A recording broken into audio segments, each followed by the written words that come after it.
আমরা 2020-এ এখানে কন্ট্রাকচুয়াল হিসেবে বয়স্ক লোকেদের জন্য একটা ওয়ার্ড করা হয়েছিল। ওই ওয়ার্ডের মধ্যে আমরা কাজ করছিলাম কন্ট্রাকচুয়াল বেসিসে। তো আমরা প্রত্যেক 11 মাস পরে পরে আমাদের কন্ট্রাক্ট রিনিউ হতো।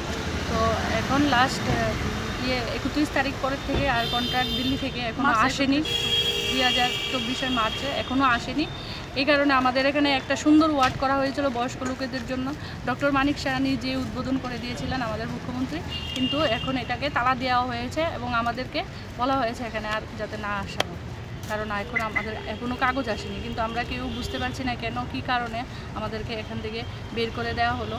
আমাদের এখনও কাগজও আসেনি। আর স্টেট গভর্নমেন্টের চুক্তি ছিল, ওই চুক্তি অনুসারে স্টেট গভর্নমেন্ট আমাদের জন্য একটা স্বাক্ষর করেছিল, বলেছিল পোস্ট ক্রিয়েট করে আমাদেরকে এখানে নেবে। পোস্টও ক্রিয়েট হয়েছে। এই ফাইল গিয়ে হেলথ সেক্রেটারি স্যারের কাছে এখনও রয়ে গেছে। আমরা স্যারকে অনেকবার রিকোয়েস্ট করছি দেখা করার জন্য, কিন্তু উনি আমাদের সাথে দেখা করেনি। আমাদের কোনো এখনও উপায়ই নেই যে আমরা কোথায় যাব। কোনো উপায় ছাড়া, কোনো কিছু সিদ্ধান্ত ছাড়াই আমাদেরকে এখান থেকে বের করে দেওয়া হয়েছে। আর এটা ডিপার্টমেন্ট করা হয়েছিল গভর্নরের অর্ডার নিয়ে, জেরিয়াট্রিক মেডিসিন ডিপার্টমেন্ট। এখন এটাকে তালা দেওয়া হয়ে গেছে।